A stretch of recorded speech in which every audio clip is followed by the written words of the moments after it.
All right, what do we have going on here? Should I cut the green wire or the red wire?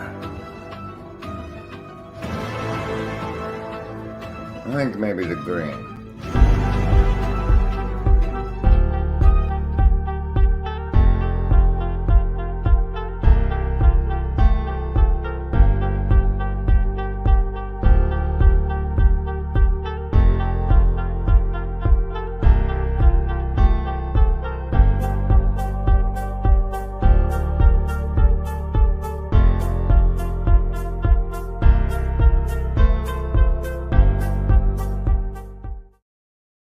You get it because I cut the wire and it made the time go faster. How diddly do, neighbor? You've been added to the stream. Welcome. Welcome. Ah! Get out of here. Welcome. Get out of here. Welcome.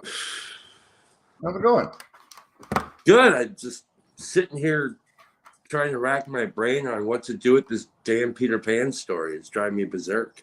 Well, boy, howdy, do I have some convenience for you. Oops. You have any settings? Settings. Yes. Such as? You understand what a setting is. You have a bar for sure, right? Tink's got a place? Oh, I have a Discord server. No. What? Okay, in the story, the setting is where the action takes place. Oh, yes. Do you have one of those? Anselman, wow, I don't know that I've ever seen you here. I think you might lurk. Because, I ask you this, sir, because look at this. Yes. You see this? This is Metanoia Marina. The heart of Hope Harbor. I like it. Me too. So the thing is, it's not related to your Peter Pan stuff at all. Yeah. The deal is, hey, magic. Oh, I guess we should roll savings throws. There's this metaphor for this digital astrological space. Astral, not astral. Well, yes, but yeah. This astral projection digital space we all hang out in. Mm-hmm. The metaphor that works best for me is like, as individuals, we're all little red ants in the floating raft hanging on to each other. But like when it comes to channels and shows and stuff, it's easiest for me to consider like a YouTube channel, a ship that travels on the sea of information. And then like the Discord becomes the underbelly of it. Mm-hmm. And so like when it comes like this whole, what should we name this little corner projects and stuff? Like for me, it's coalesced into what I'm calling now the Metanoia Marina in the heart of Hope Harbor. And I don't know. I like it. Yeah, that's where I'm at. Let me get the savings throws out of the way for everybody. Cool. Let's see, I do this one to make you little and me big. You get to choose. All right, ladies and gentlemen, here at the Griswold guy is good. Oh, I don't know. I guess I need 30 seconds. Here, Here's 30 seconds.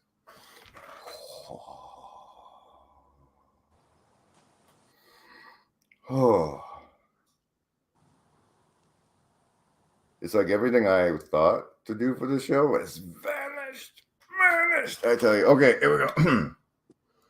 All right, ladies and gentlemen, here on the show, we do saving throws versus mind control because, like fish that can't see the water, you're swimming in it. And at least I can do is give you a saving throw. If you pick, you get to choose between survival, social, wisdom, or heart to base your saving throw on. I roll the die, and if it's over 10, you take half damage from all the mind control that follows.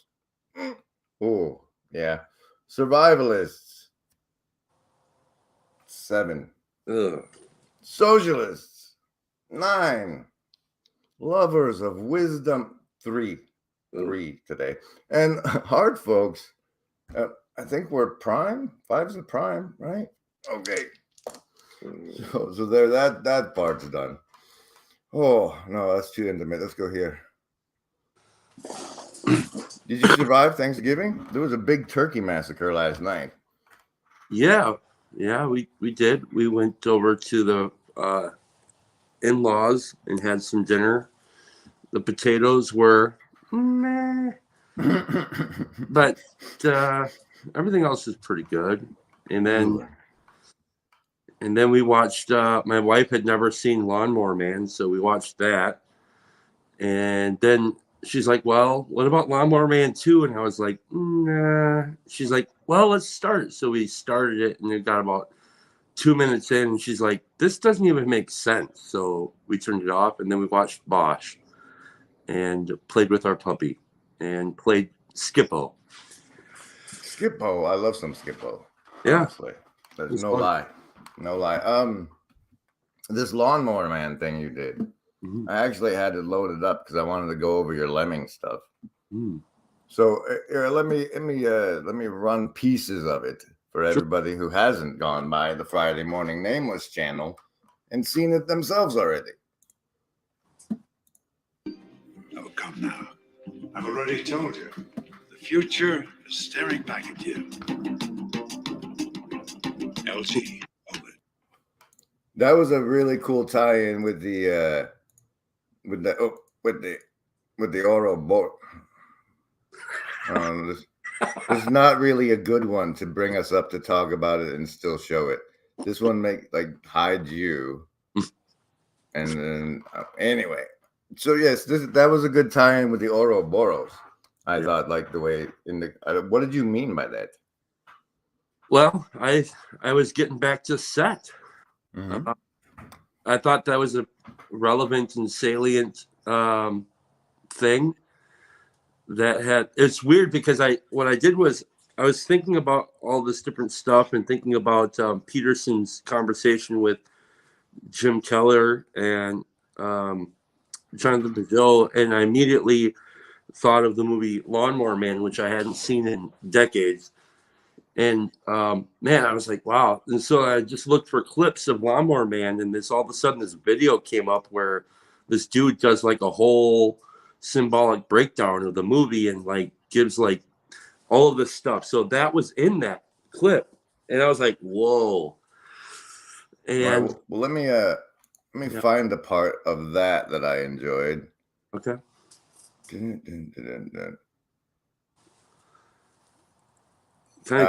This nonsense. Oh, I don't know if that's horribly loud for anybody else. Is that my hand? For the people in the stream, please let me know how the volume is on that for you, because for me it's a little painful right now. It's gonna hit me! No, it's not gonna hit you. Just relax, just breathe.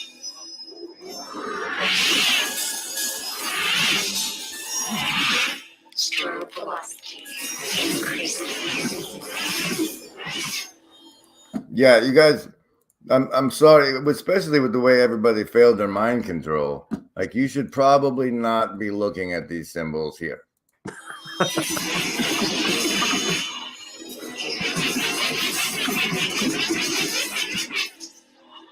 entry. Now, can you recall the theme of what's going on in this clip for anybody who's never seen it? So, Lawnmower Man, also known as Job with an E, so Jobe. He's a very simple man, probably very low IQ. He rents a building owned by the church. He has a job.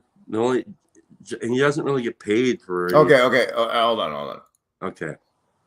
Job's basically 75, 80 IQ or something. Right. And he's the lawnmower man for a scientist guy who's doing VR stuff. Mm-hmm. And the scientist man decides that if he puts this monkey in he's already made a monkey smart, right? Yeah. I don't remember much of that part, but they decide to advance the human testings on this Job guy, and this part where they're showing these symbols, they're supposed to go into his subconscious and make him smarter somehow. Yeah, it's like the beginning of initiating the process of basically parasiting his mind and making him smart. Parasiting. Something. Can you unpack the parasiting? Because I from what I recall, it was just to engage natural processes, but there's something else. Yeah, that's right. Yeah. And inevitably, what ends up happening is Job ends up a primitive part of his mind opens up, and basically he goes from being some simpleton to going into a primitive part of his mind that actually can do telepathy and stuff like this, something that we've lost over time. Oh, and these symbols you're watching now break open that gate. May 10th. Mm-hmm. The electrochemistry of his brain has responded better than I expected. I'm going to step up the virtual treatment and increase the dosage of nootropic drug. More independence generates more diversity, and that's a good thing. Where totalitarian society where everybody's told to wear the same shirt, and it's inherently boring. Mm-hmm. The beast speaking through the monster is inherently dull. I've been meaning. This is the part where the guy goes into the weird symbol stuff, right? Mm-hmm. Yes. Make this video for a while. I found these sigils hidden in the movie Lawnmower Man, and I don't believe we were supposed to comprehend what they meant. They flashed on the screen very quickly. The movie does not explain what they are, doesn't bring them up at all. So it's very strange that they were in there. And even stranger when you investigate what they mean. And I'm going to... Remember, Embody, there is no agency. We want what's best for you. Mm-hmm. Get into that a little later. So I hope you'll stick around to the end of this video because I think the information that I put together is pretty fascinating. It's interesting to me anyway, and I pray that whether you're a believer. Look, that's a Star of David up at the top there. I recognize that one. Mm-hmm. Believer in the Bible or not, this should be a very interesting video for you to watch. That's the Iron Cross, right? And one that should make you stop and think. We've talked about movies before. I'm not anti-movie. I like. Yeah. Okay, now another thing you go into in this. Okay, first, let me ask you this. Yeah. This creation you have here, set AI in the dark arts. Do you consider this a contribution to the defense against the dark arts, an environment, what kind of schooling is it where they just let you know stuff is in the world? Because that's what this is.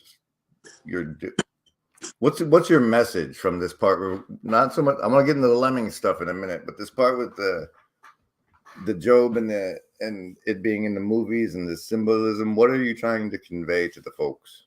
Well, it's kind of what I've experienced, which was as soon as I saw their video, like Peterson's video, this came to mind. So I wanted to I think what I was trying to do is show how use maps from the past so you could see what's going on. It's kind of like you could read about this or you could talk about Set and this stuff, but if you actually were, it's like anything. If you're working in the field, you'll have a lot better experience and understanding versus reading about the things that we do. Like I could read about tile all day long, but until I actually get into the field and work with it, it's hard to understand and get a grip for what's actually happening. So that's what basically I think the whole video is kind of, using, in a sense, using dark arts to show you what's going on. So I apologize if you've been harmed. But that's what I was seeing. And then there's just so many patterns in there. It's wicked crazy. And then, the Lemmings thing. I mean, that's kind of another great example. I want to go into the Lemmings thing, and I thought that this morning that stop it. That this comment that you replied, this reply you wrote to a comment that suggested that Flowers for Algernon was perhaps a better movie and I think that they were suggesting that it was a better movie to illustrate the moral dangers of trying to increase intelligence. Mm-hmm. Which I never heard of the film. So, however, this was your response. I'm just going to read it. Okay. It's not about the staying power of a film. There are some deep threads in the Lawnmower Man story that are striking and relatable. The Lemmings thing is what I think to be an interesting example of people or corporations with massive broadcast power playing with stories for whatever motives they have, and then the rest of us unintentionally building these blocks into our vision of the world we see. To me, the true essence of mythology of the Lemmings is we have our discourse taking place a level or two up from the forensic facts.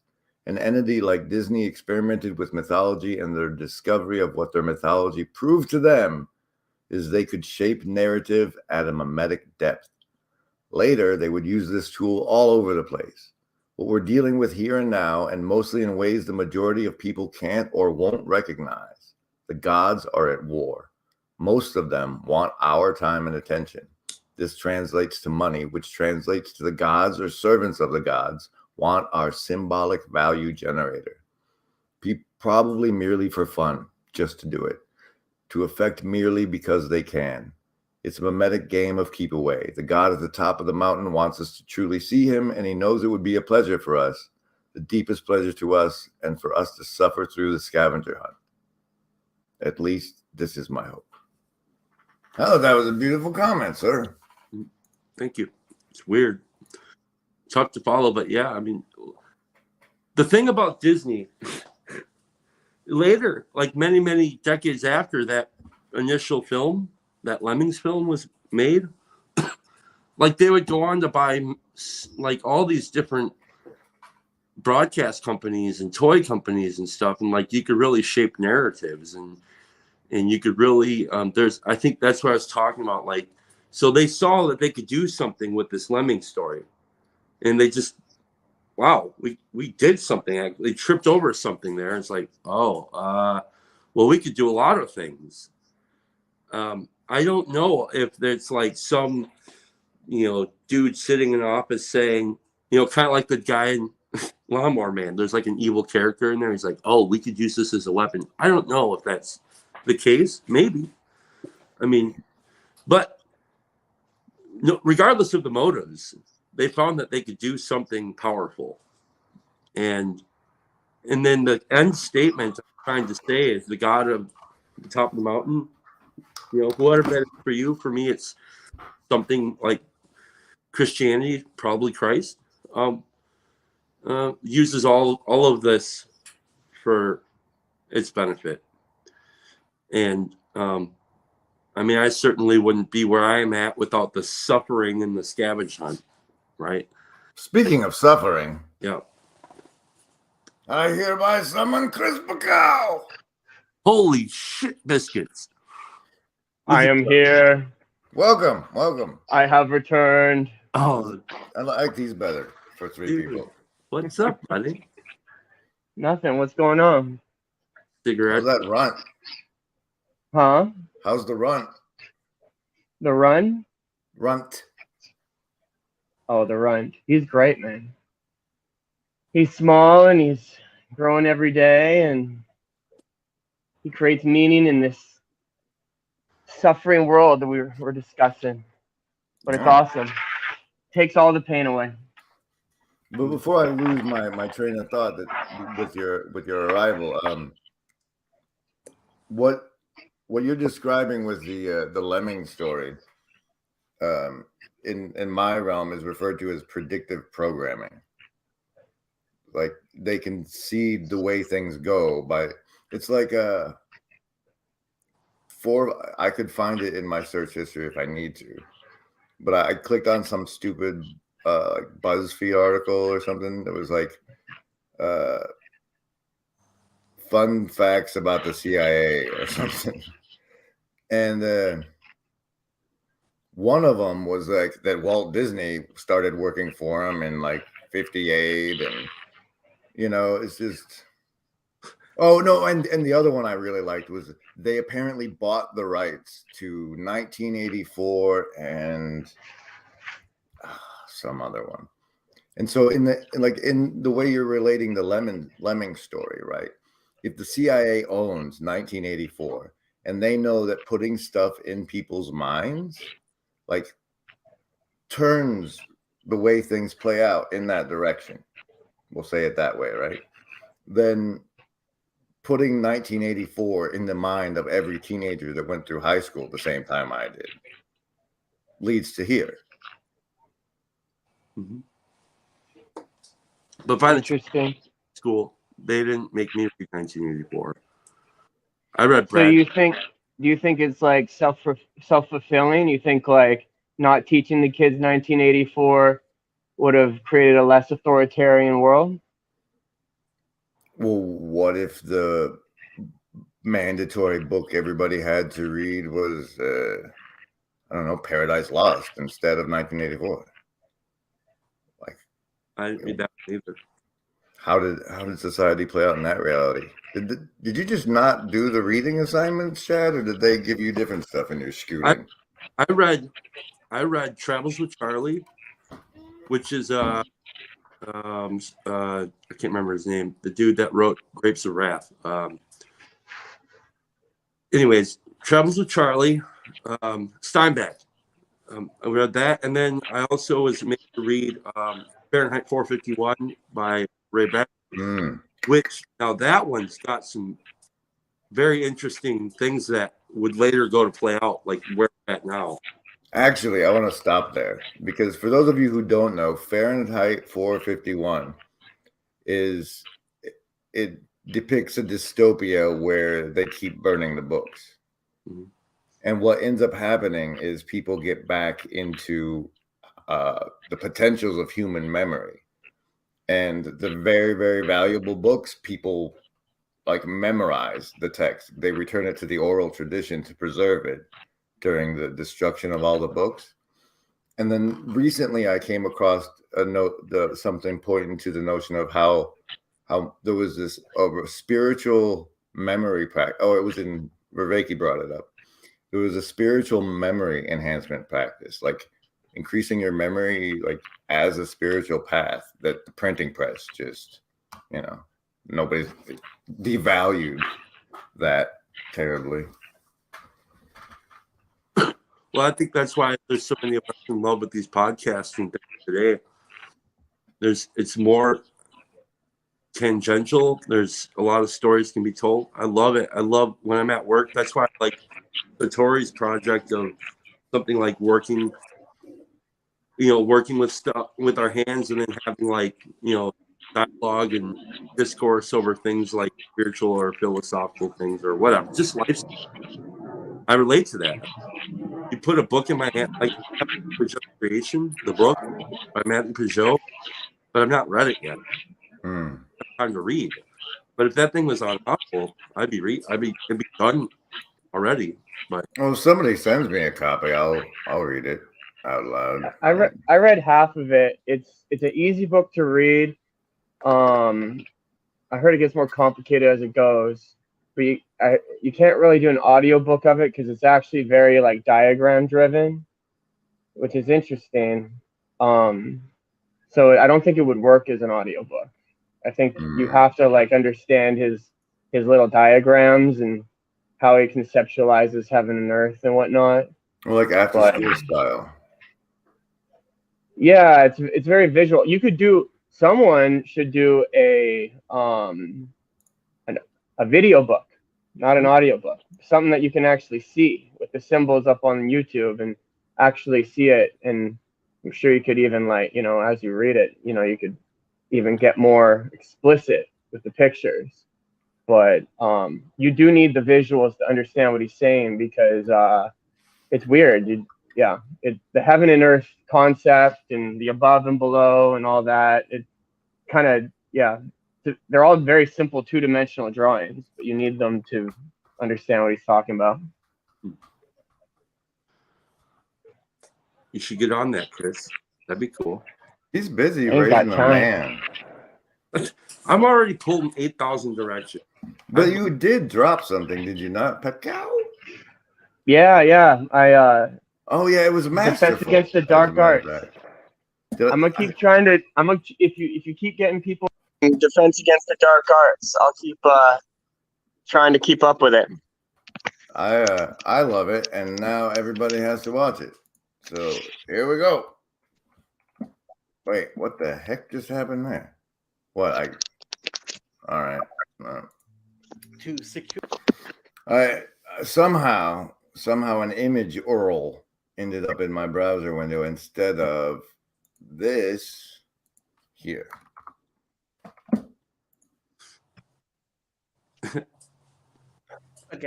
Propaganda, persuasion, and communication. How human beings make decisions. How human beings are influenced by each other to have technological progress in rhetoric. That's what has happened.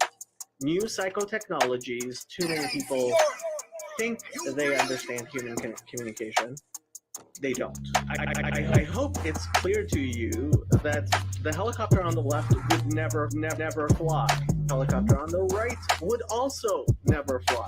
These are just scaled down model. We're talking about technology here, and technology has progressed. Mass circulation of books, mass circulation of newspapers, and that allowed for advertising, and then more ways of communication like radio, television, and now internet came into being. Edward Bernays came up with the idea of public relations. Bernays realized in consulting with psychologists, his uncle was Sigmund Freud, and he realized that there is a sexual element and that cigarettes can be marketed to women as something that is both sexy and that is liberating.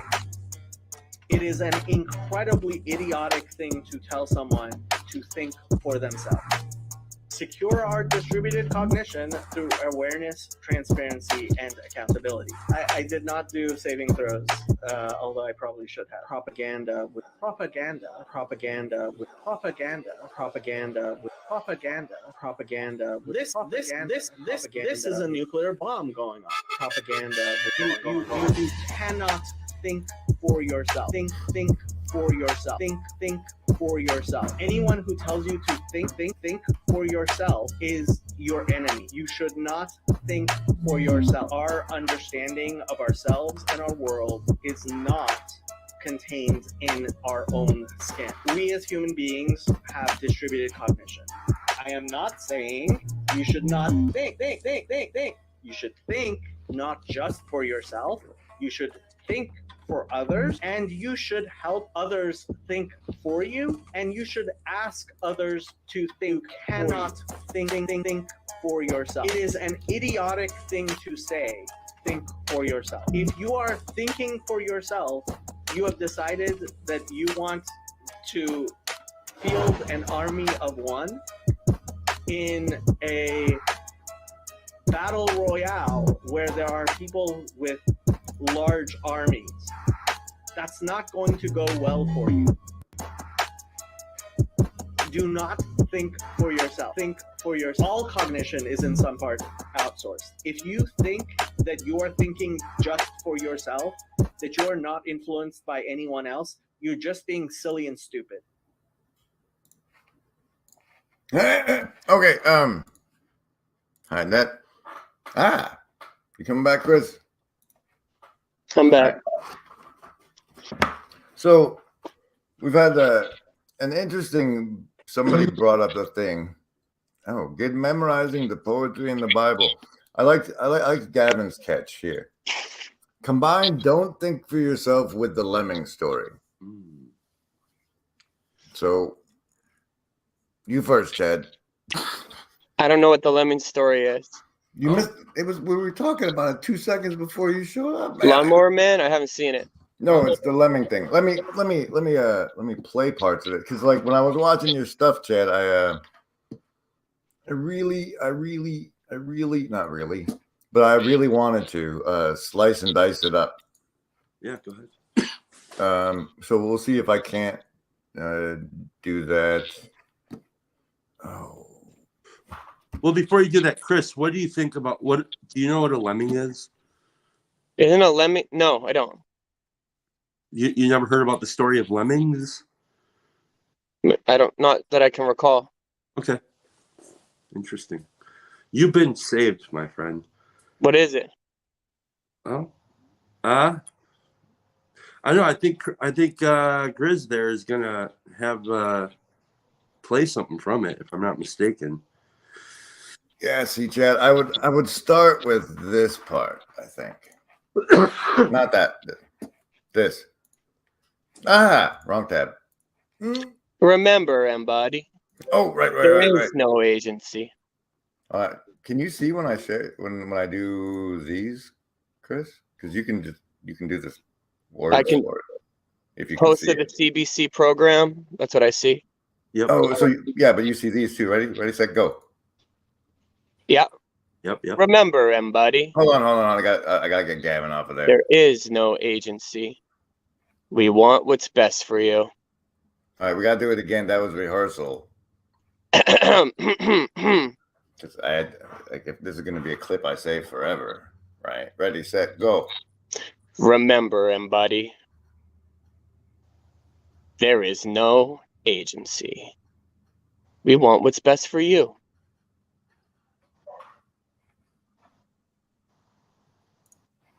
A lemming. Lemming is a little. Somewhere in the back of my brain, I think I've heard that word, but I'm not exactly sure. I mean, I couldn't tell you if it was a little rodent, is a little monkey. Kind of like the raccoons. It looks like a little furry chinchilla. They wore these blue jumpsuits. They had yellow skin, and I think. This is why the Lemming story touched me, because like one of the first games I really super like stayed up all freaking night playing was Lemmings, and when he's talking about the little blue jumpsuits, that's totally it. They would fall out of the sky at the top of the screen, and then there would be like a maze of platforms and stuff, and they'd all just keep walking nonstop.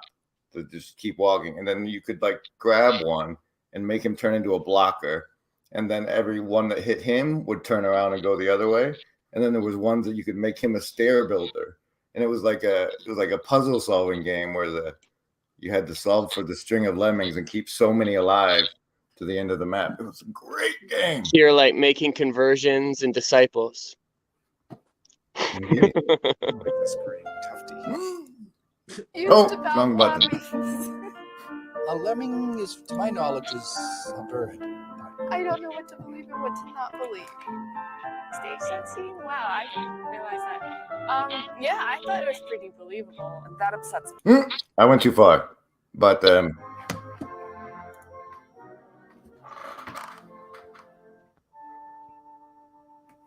In this land of many mysteries, it's a strange fact that the largest legends seem to collect around the smallest creatures.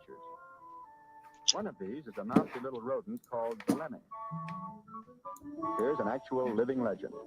For it's said of this tiny animal that it commits mass suicide by rushing into the sea in droves. The story is one of the persistent tales of the Arctic.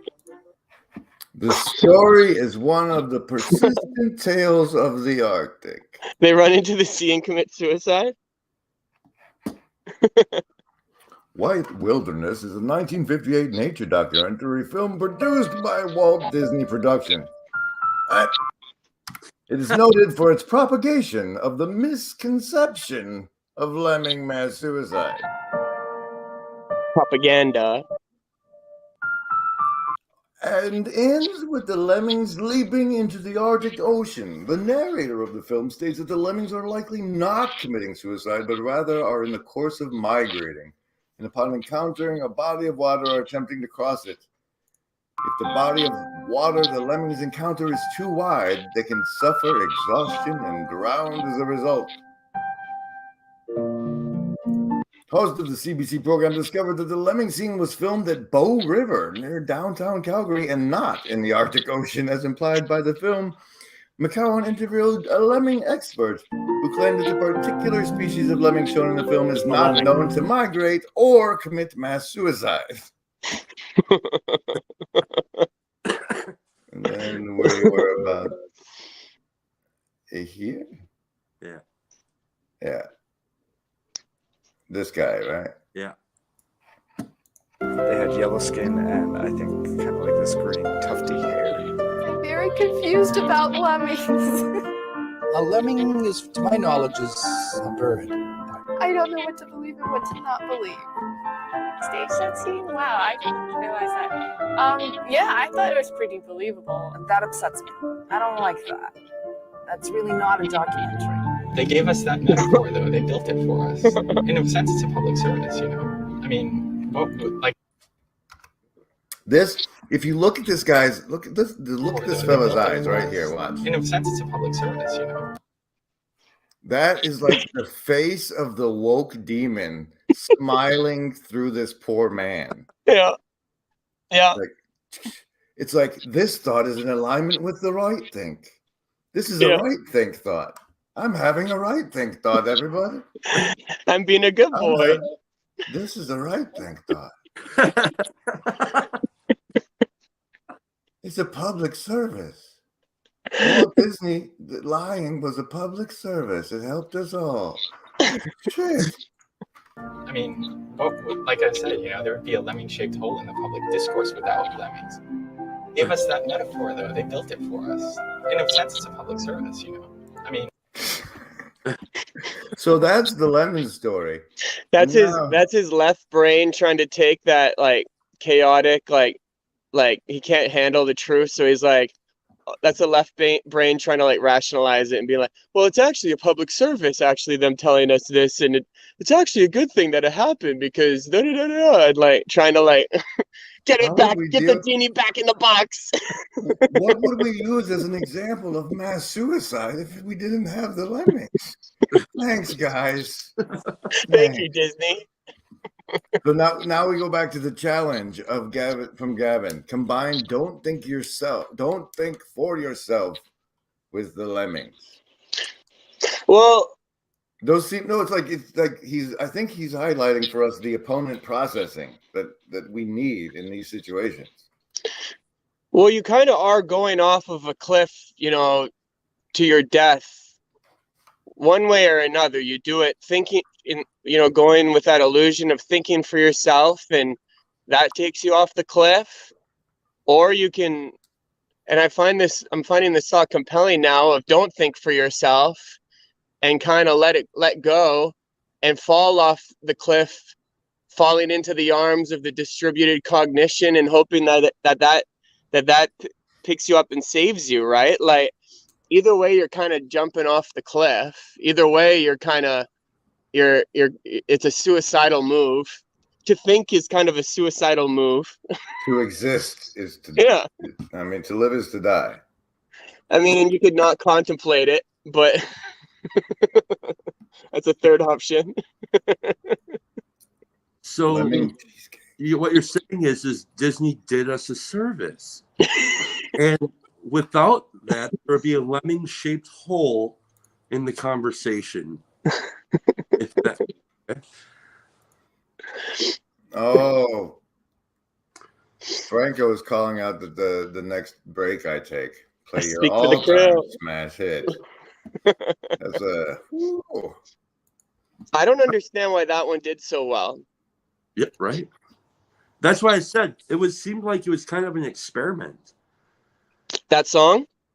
No, I mean, the Lemon. Disney did.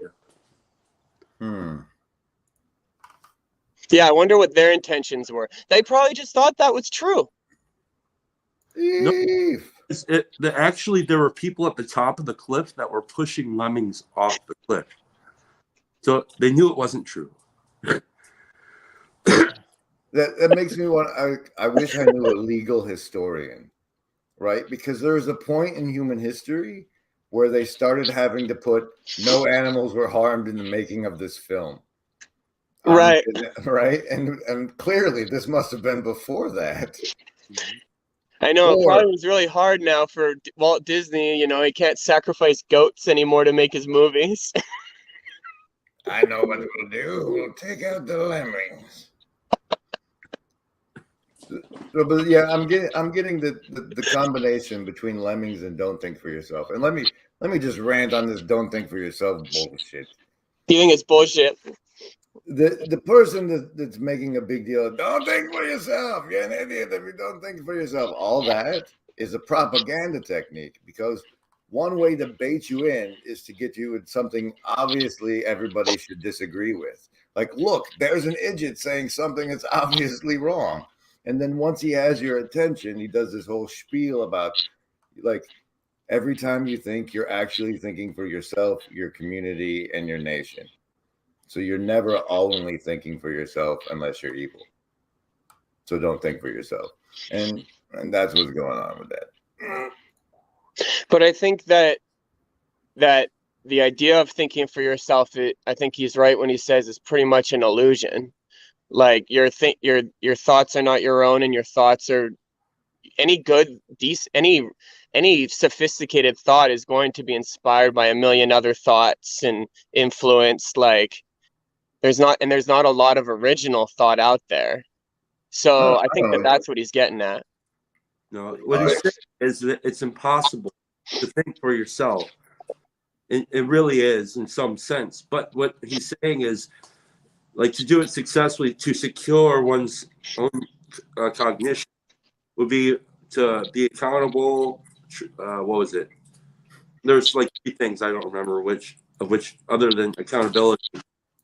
But like, just pay attention. This is why opponent processing and all that stuff is good. All these conversations are good. That's why I think like having a guy like, you know, Jacob or Mark in the conversation, even though they can be a pain in the ass and like they can like make me get frustrated because I'm kind of slower than they are. I think they're good to some degree to help me to examine where I'm standing, what I think really. Because like I've been in the places where I was stuck in my this, and that's not really good for a guy like me. It might be good for some other people, you know, that's fine. But I think that's what he's saying. Yeah,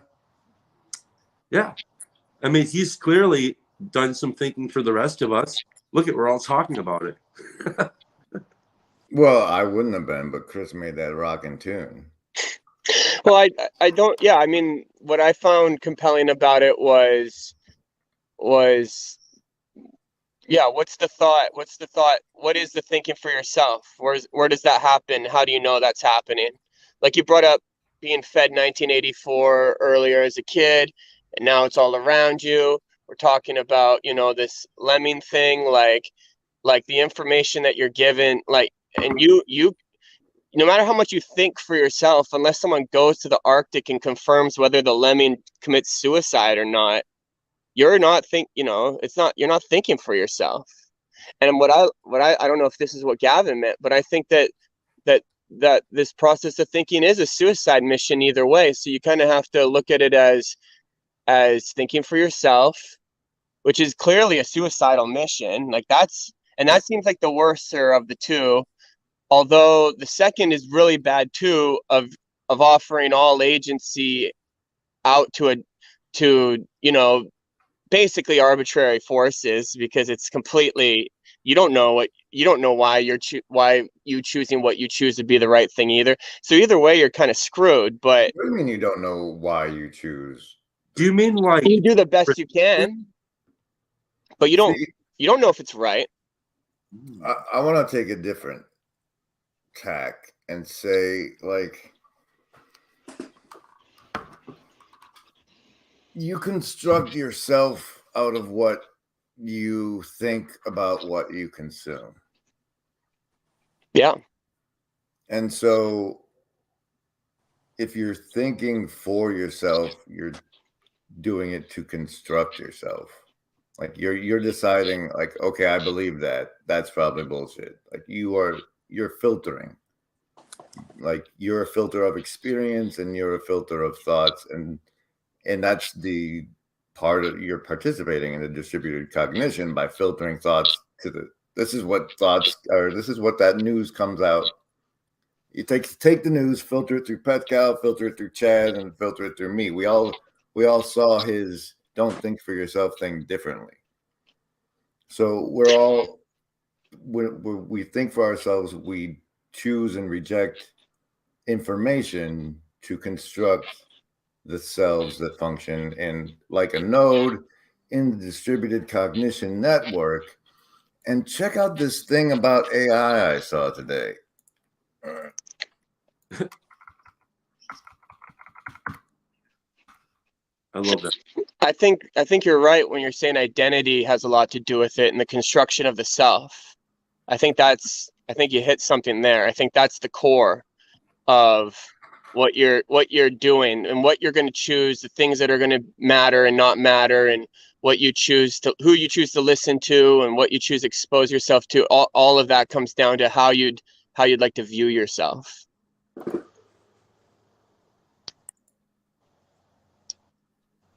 Joey was propagandized into speaking for trees, starting to think Dr. Seuss might not have been a real doctor. Lemmings are now being served at Cinderella's lawyer. Oh, that I don't know how to feel about that, Lynn. Look at each other, decide what's interesting. This in the transformer simultaneously, and image or something like that.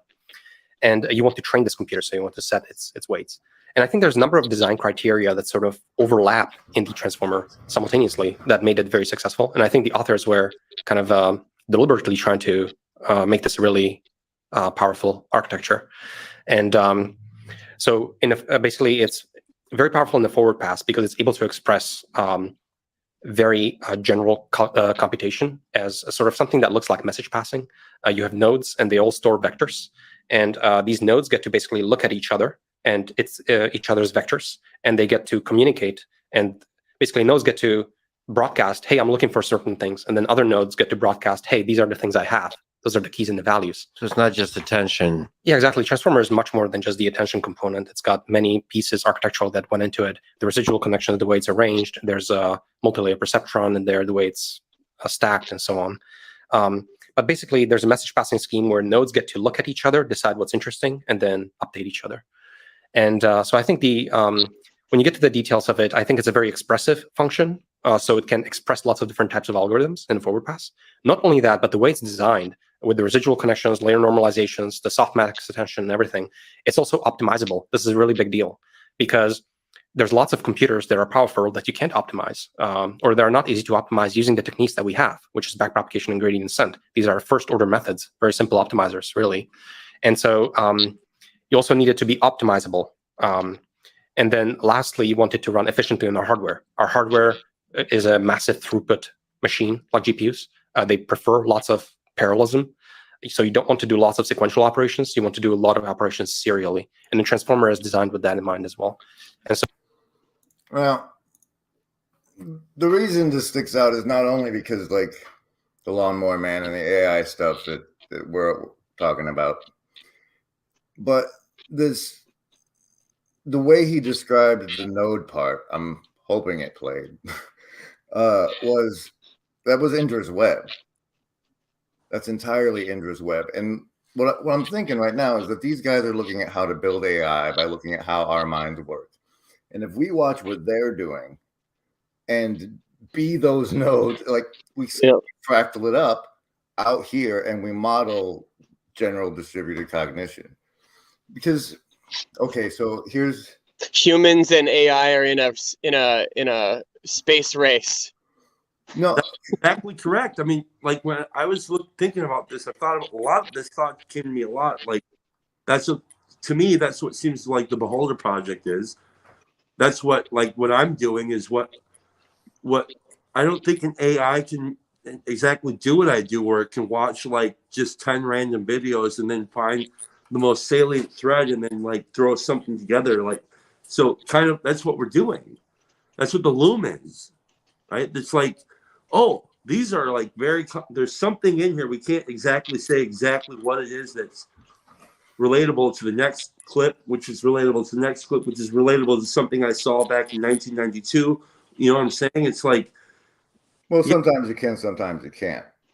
Right. It's like I see there's a through line here, and then I draw it and see if anybody else says, yeah, I see that too.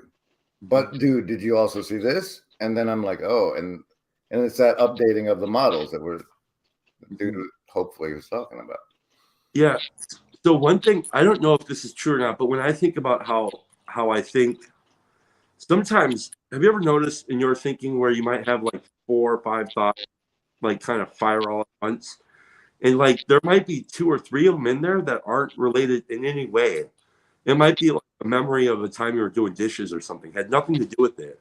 See, I think that's one thing that AI won't be able to account for, because it won't be able to. There's something about those irrelevant thoughts that are relevant in some way. I don't know if I'm explaining that well, but I don't think perfectly. I don't think in a perfect, when my mind is doing this thing where it's like, I guess, relevance realization, there's stuff that's outside of relevance. So there is some like irrelevance realization wrapped up in that.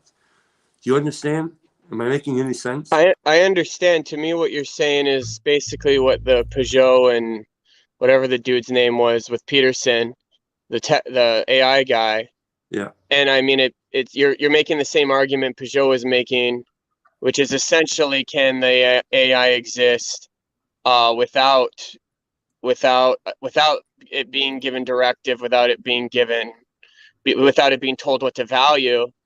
I think the counter argument the guy was making was basically that we can maybe there's a gap between what human beings are able to like what you were talking about, like the random memory generator kind of thing, and the desire to care and all these things. But the argument he was making is, well, if we're not there yet, it won't take us long to get there, and that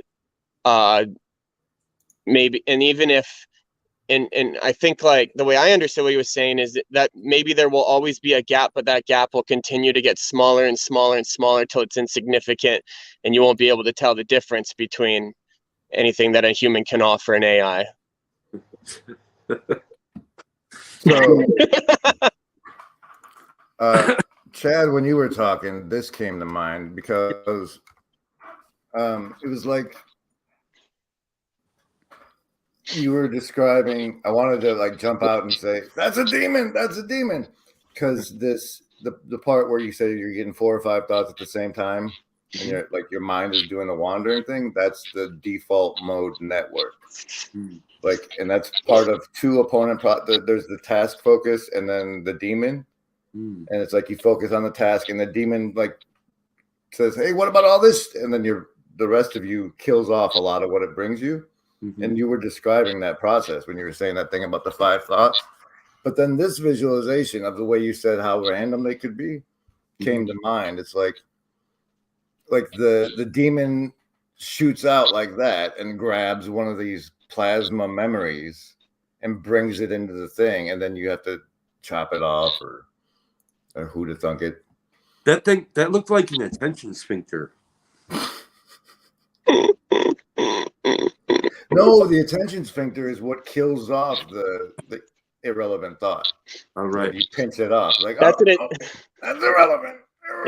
It's more around like an attention bead. Oh, thanks for being here, Chris. That was great. That was nice of him to come by. Yeah. I was gonna say something. I can't remember now. I think we all were. Good luck. We've Attention apparently bead. looked at Roku's basket. Well, it's interesting. Like even like that image you pulled up, Grizz, of like Chad has 5 ideas, and like those 5 ideas are presented, and he could choose one. He can choose all. Try to choose all 5 or whatever, but like whatever he does, there's some sort of filter process that goes on, and of which idea to choose and why to choose it, and so it's kind of interesting. Like then the nodes video is like different nodes sharing different information, and already that information that's being shared, the source of it isn't really you, right? It's just passing through you. So it's interesting. It's like you're being fed all these different ideas. You pick and choose the ones you want, and then the node is like, anybody got this idea? I say, oh yeah, I got this one because I randomly chose to pick it. I don't know why I chose it over this other idea, but this is where and then you kind of just keep on going with that. Well, that's the whole process of my channel, basically. That's it. Basically. I think a big part of what sticks is what transforms us in some way. Like, with your masterful hit, Summum Bonum, like that grabs you and rearranges you.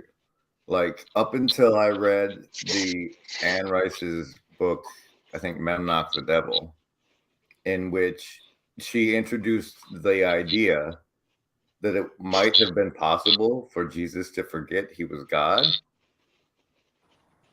That rearranged my entire, like I had to take that piece of information and rejigger all of my thoughts about, because like the conflicts I had with Christianity were based on the like, if you come to earth and you're God, it's like cheating. Do you not understand how hard it is to not know you're God? But like that thought experiment she gave me, like it's probably all sorts of heresy, I'm sure, but the thought experiment of it was like, imagine that, like if so the doubt that would seep in if you actually thought you had that, like the crazy people, God told me those crazy people, like to struggle with that was anything that sticks, that shatters my worldview and makes me rearrange myself is one of those things. And I think the other stuff we grab is either supportive or like it reinforces what we think about ourselves, or it makes us feel better about our right now. But I totally agree. These chat people. This new fella, Josh Liska, says, in computer programming, I recently learned there's something called a daemon. This, I believe, can reroute a program. I wonder if that's how it'll deal with multiple thoughts. I don't know nothing about daemons. It's interesting that they called it that, though. Yeah.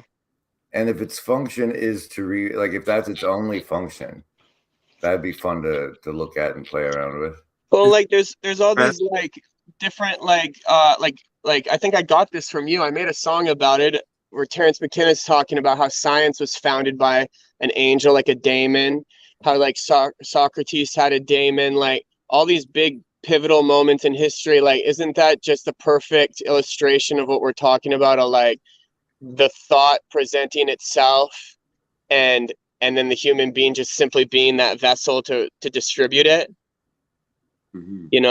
Like that's what the daemon is. It's just this thing that comes like I liked what you said about about the inner transformative, transforming yourself too. But there's also this aspect where where there's something that wants to be born that's bigger than you and wants to exist, you know? And that's a lot of what ideas are too. So I think about this, like I think like this idea of like the daemon and like the being the birth of like birthing the idea of science or whatever. It sounds like kind of like serious play. Like so you'll have like kind of like something like a childlike faith and wrestle around and maybe experiment with things and then but what happens when serious play becomes too serious and it becomes all serious and no play? I think that's kind of a problem, you know, because that's where we get into like these calcified ideas structures that they don't allow for any room for play, and then we get people taking Jacques Ellul, whatever the hell his name is, and telling you like, you know, I'm going to think for you, or then you have maybe religious thinkers and they're going to think for you, or whatever it is, or scientists like trust the science or whatever it is, you know. So like that's when serious play gets destroyed, and there's something maybe parasitic about that. I don't know. It depends because like I try to scale that up. Go ahead. One more. Like you would say that if you and I were at war, like you were on the other side and we were on the field, we had our toys. That's the most serious play. But if we're immortal souls, then even then it's not too serious of play. I mean, that's we're here theoretically. Like I struggle with the human species level telos, right? And if we can lean into the Western religious mythology, well, I'll say it that way, then one option for a species level telos is we're here learn, we're gaining the knowledge of good and evil. Yeah. Why a soul would need to gain the knowledge of good and evil, or if there's an end to that process, or if this is just a place like what if Earth is Hogwarts and it's always going to be where souls come to learn the knowledge of good and evil? So, I think it's being able. I don't think it's just learning good and evil. I think you're born into good and evil, and the what you learn is the way to navigate through it. I think the good and evil, I think that's from the beginning. I think I don't think there's much more to learn than some things are good and some things are evil. You might learn what they are, maybe a little more, but how to navigate through it, how to who to, and then also who you. I think a lot of what the purpose of this life is to become someone who can be able to navigate through that and become something so that you're ready for the next thing. Well, could you know anybody else? Could you love anybody without the knowledge of good and evil? I don't think so. Yeah. Now, are you saying without the knowledge of good and evil, or in a place where there was no good and evil? My son probably doesn't. I think the knowledge of good and evil, I think it's something that'll kick in for him, right? I think it's something that for him, he still gets to he's still in his pre-existence in many ways. You know what I mean? He's still in that womb in many ways mentally. He's not just here now, right? He's still, he hasn't had to deal with that. And so it's nothing but love. It's mostly love, and then hunger and other things. But so it's just pretty violent swings between positive and negative emotion. And but the positive is nothing but love. But I think for him to ever have a sophisticated view of love, yeah, he'd have to be baptized into the existential reality of life. Well, I think it's love. What you mean about love? What you talking about love? I think the participatory knowing comes automatic, but the propositional knowledge of love is like what comes, right? The understanding. Yeah. What I was saying was like, it's the idea of contrast and knowing to really know something, there has to be contrast. Like, and like, I don't know, there's something important about that, I think, because, like, if we were all just happy and kind to each other, everything was perfect, there was no strife, none of that stuff. Obviously, this is a corny Dude, trope. I'm wanting to insult you already. Please do.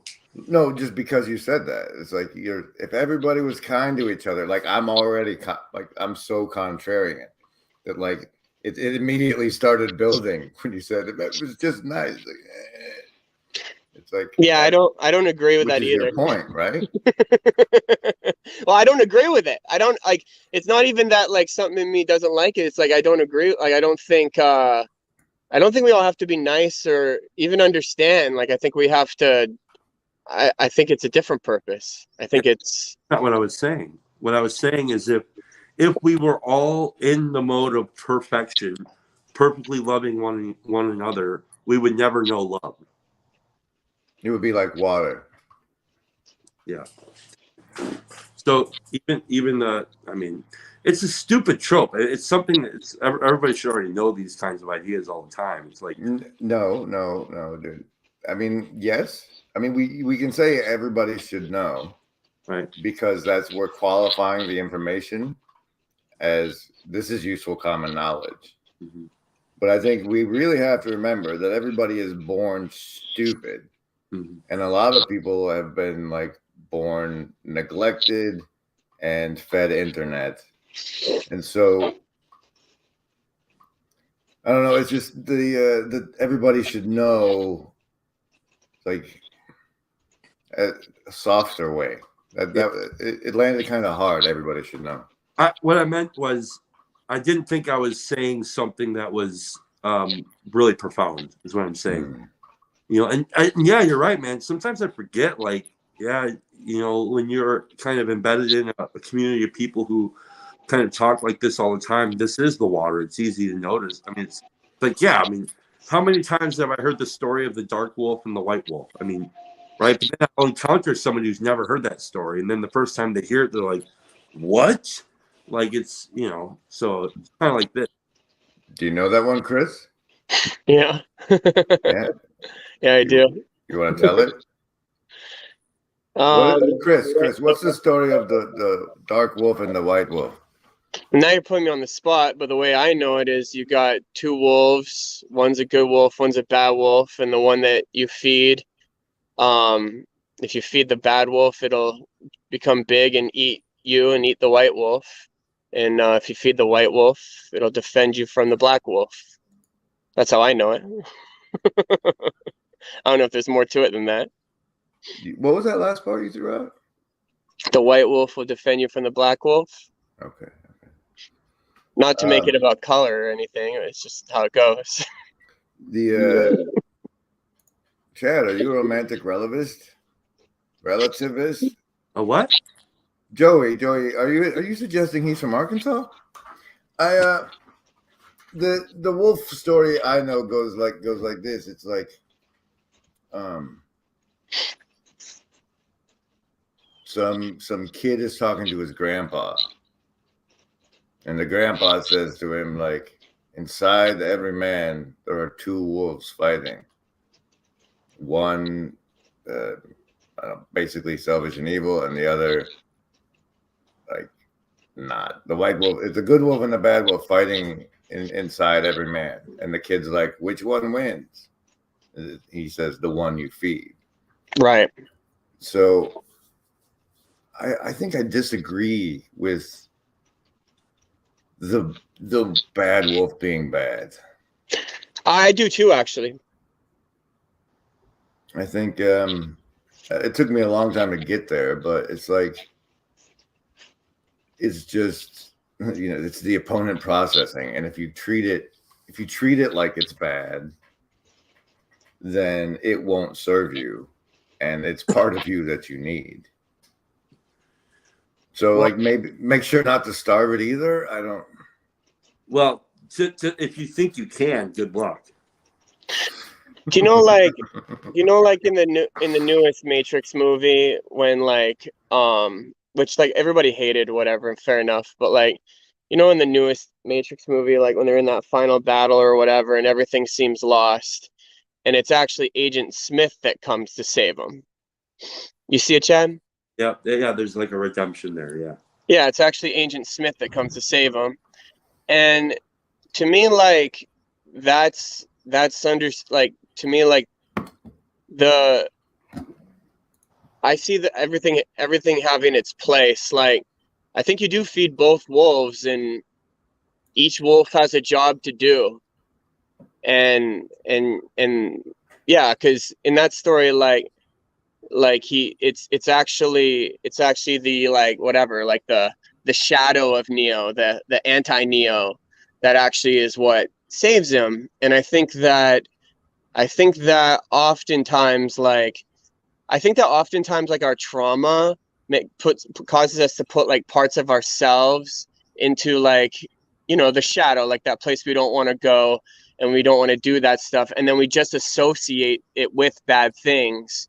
But oftentimes, like there's something that's also sometimes only the black wolf can protect you from some of the black things. Well, the problem with purity wolf or purity culture is you can't always pay attention. So if you're only, if your obsession is to constantly feed the white wolf, which is a cool ideal, but if you're not paying attention, which you won't at some point, and you accidentally drop a scrap and the shadow wolf gets it, he's going to be ravenous, and he'll take over. He'll like, oh shit, there's scraps here. So it's once in a while you got to pay attention. I mean, I think it's a silly story, but I mean it makes sense, I guess, for whatever reason, but yeah, you're not killing either wolf. You just can't. Which one loses, Grandpa? The one you feed? Yeah, depends. I don't know. I'm petering out, folks. Yeah, it's good. It's good. Thanks for talking with us, Mr. Grizz. Hey, I gotta tell you something real quick. It's really weird. This is really, really weird. Okay. I barely have dreams, but for some reason, I dreamt that I found out what your real name was, and that was really weird. And I won't say what it is. I don't think it's right, but it was really, really weird. I was like, why the hell did I dream? Why the hell did I dream that? If you remember what you dreamt it was in a month, then you can tell me. Okay. Because then it might be my secret name that I'm supposed to find out. I know Grizz's name, and I'm about to tell everybody right now what it is. Griswold Grimm's name is